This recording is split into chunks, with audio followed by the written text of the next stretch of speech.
Assalamualaikum warahmatullahi wabarakatuh. Halo semuanya, perkenalkan nama saya Indra Eka Septiani.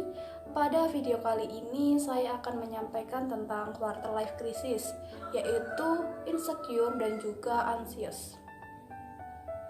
Jadi, apa itu quarter life crisis? Quarter life crisis adalah suatu kondisi di mana kamu kebingungan dengan apa sih yang sebenarnya terjadi. Kamu merasa tertinggal dengan teman-teman kamu yang sudah mulai sukses. Sebenarnya kamu sudah berpikir positif dan berusaha yang terbaik, tapi jatuhnya malah insecure dan anxious. Hal itu tuh wajar terjadi di quarter life crisis seperti ini. Apalagi fase-fase seperti itu memang kerap kali dialami oleh remaja usia 20 hingga 30-an tahun.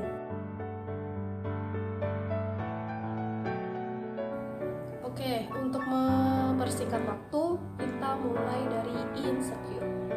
Insecure itu udah menjadi langganan banget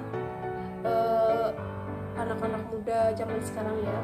Lihat orang cantik, insecure, lihat orang pintar, insecure, sampai lupa gimana sih caranya bersyukur. Ada guyonan juga yang bilang dia itu terlalu insecure sampai lupa caranya bersyukur. Ya emang guyonan seperti itu sih ada benernya, tapi pernah nggak sih kalian tuh sadar kalau insecure itu nggak apa-apa, asalkan dari insecure itu kita termotivasi untuk jadi lebih baik ya. Nggak melulu kan insecure itu ke negatif mulu kayak gitu. Jadi kita awalnya merasa B aja, dari insecure kita tuh mau berjuang, mau berusaha lebih baik. Jadi nggak apa-apa kalau buat motivasi. Yang nggak boleh itu kita insecure terus membandingkan diri dengan orang lain sampai kita tuh insecure jatuhnya kayak ngeluh mulu.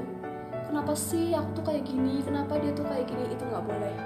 Karena pada dasarnya setiap orang itu punya waktunya masing-masing ya.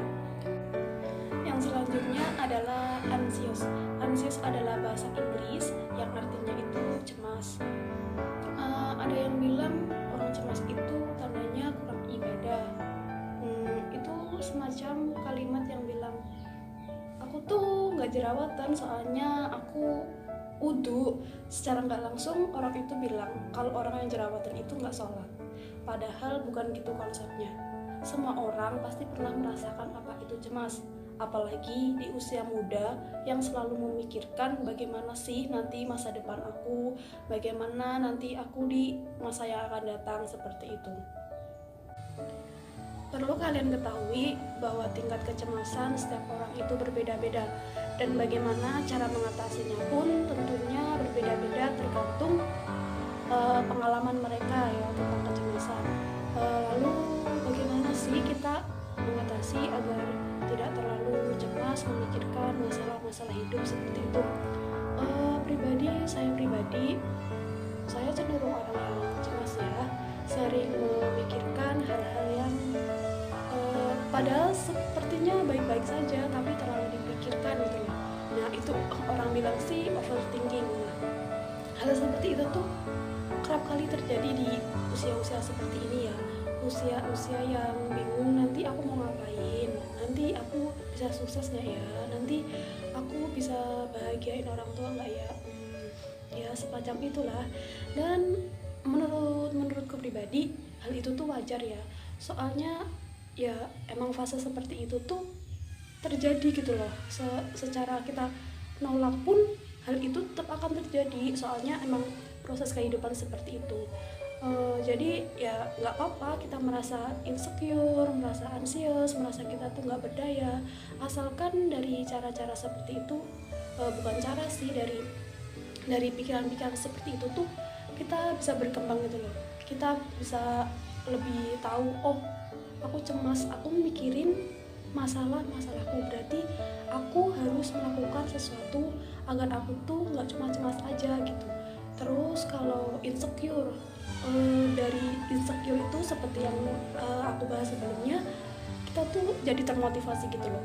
Jadi ya yang awalnya cuma aku nggak pintar, tapi karena merasa insecure dengan teman-temannya, dia mulai belajar, mulai rajin gitu. Beda loh ya orang pintar sama orang rajin. Jadi nggak apa-apa kita nggak pintar-pintar amat, yang penting kita tuh rajin dan bertanggung jawab. Teman-teman, hal seperti itu tuh sebenarnya wajar terjadi dan normal kok dalam kehidupan ini. Kita nggak aneh, kita hanya sedang di-upgrade level kehidupannya oleh Tuhan. So be patient ya, soalnya nggak ada tuh kehidupan yang mudah. Siapa sih orang yang bilang kalau kehidupan itu mudah?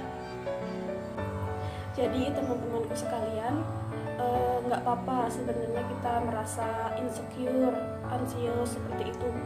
Soalnya setiap orang itu memiliki waktunya masing-masing. Meskipun pada awalnya kita tuh berjalan bersama ya, belum tentu kita sampai tujuan pun dengan waktu yang sama gitu. Mungkin ada yang harus naik gunung, harus yang turun lembah, ada yang menyeberangi lautan, semacam itu. Jadi I believe in worth it side. We are not too late, we are not too early, but we are on time. Teman-teman, pesanku cuma satu, yaitu pantang menyerah sebelum menang.